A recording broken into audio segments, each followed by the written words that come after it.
எனக்கு மிகவும் அன்பான நண்பு சகோதர சகோதரிகளை உங்களை பார்ப்ப அதிக மகிழ்ச்சி அடைகிறேன். மாறாத கர்த்தர் இந்த நாள் முழுதும் உங்களை ஆச்சரியமாய் நடத்துவாராக. கர்த்தர் இந்த நாளை ஆசீர்வதிக்கும்படி நமக்கு கொடுத்திருக்கிற வாக்குத்தத்தம் என்ன என்று பார்ப்போம்.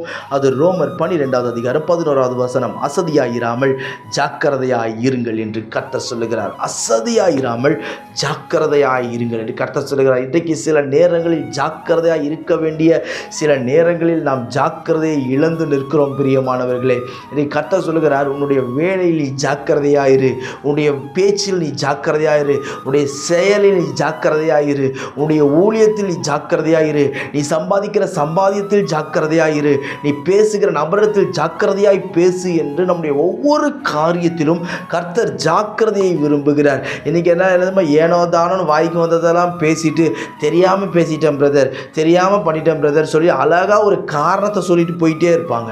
தெரியாமல் பேசிட்டேன்.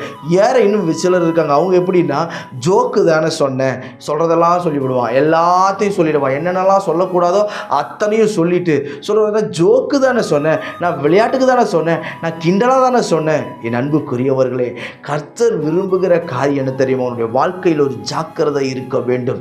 ஜாக்கிரதை என்று சொல்ல ஒரு உஷாராக இருக்கணும்னு கர்த்தர் விரும்புகிறார். நாம் ஜாக்கிரதையாக இருக்கும்பொழுது நமக்கு என்ன ஆசீர்வாதம் கிடைக்கும் என்று வேதம் சொல்லுகிறது. நீதிமொழிகள் 12:24 சொல்லுகிறது, ஜாக்கிரதையில் உன்னுடைய கை ஆளுகை செய்யும். நீ உன்னுடைய வேலையில் ஜாக்கிரதையாக இருக்கும் பொழுது, நீ ஊழியத்தில் ஜாக்கிரதையாக இருக்கும் பொழுது, நீ பேசும்போது ஜாக்கிரதையாக இருக்கும் பொழுது, நீ செய்கிற எல்லா காரியத்திலும் ஜாக்கிரதையாக இருக்கும் பொழுது கர்த்தர் என்ன சொல்லுகிறாராம்? நீ ஆளுகைக்கு கர்த்தர் உன்னை உட்படுத்துவார். நீ ஆளுகை செய்கிறவனாய் மாறுவாய். மற்றவர்களை ஆளக்கூடிய கிருபைகளை கர்த்தர் உனக்கு கொடுப்பார். பிரியமானவர்களே, எனவே தான் கர்த்தர் எதிர்பார்க்கிற ஒரு காரியம் என்ன தெரியுமா? ஜாக்கிரதையாக இரு என்று சொல்லி. ஒருவேளை இத்தனை நாட்கள் ஏதோ ஏனோதான் என்று வாழ்ந்திருக்கலாம். ஆனால் இன்றைக்கு ஒரு தீர்மானம் எடுப்போம், ஜாக்கிரதையாய் நடப்போம், கர்த்தருடைய கரத்தை பிடித்து நடப்போம். கர்த்தர் உயர்த்துவார். நான் உங்களுக்கு ஜெபிக்கட்டும். பரலோக பிதாவே, இந்த வார்த்தையை கேட்கிற அன்பு சகோதர சகோதரிகள், பிள்ளைகள் ஒவ்வொருவரையும் ஆசீர்வதித்து கனப்படுத்தி மேன்மைப்படுத்துவீராக. ராஜா, ஜாக்கிரதையாய் நடக்க கர்த்தர் கிருபை தாரும். உடைய பிள்ளைகளுக்கு முன்பாக இருக்கிற எல்லா இருளும் வெளிச்சமாய் மாறுவதாக. ஆச்சரியமாய் நடத்தும். கண்மணி போல பாதுகாத்தரலும்.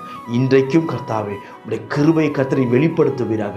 மேன்மைப்படுத்தி உயர்ந்த ஸ்தானத்தில் உடைய பிள்ளைகளை நடக்கச் செய்து அழகு பார்க்கும்படிக்கு நான் ஜெபிக்கிறேன். ஆளுகை செய்யும்படி கரங்களை பலப்படுத்துவீராக. உங்கள் நாமத்தை மகிமைப்படுத்தும். இயேசுவின் நாமத்தில் ஜெபிக்கிறேன் எங்கள் ஜீவனுள்ள பிதாவே. ஆமென். God bless you.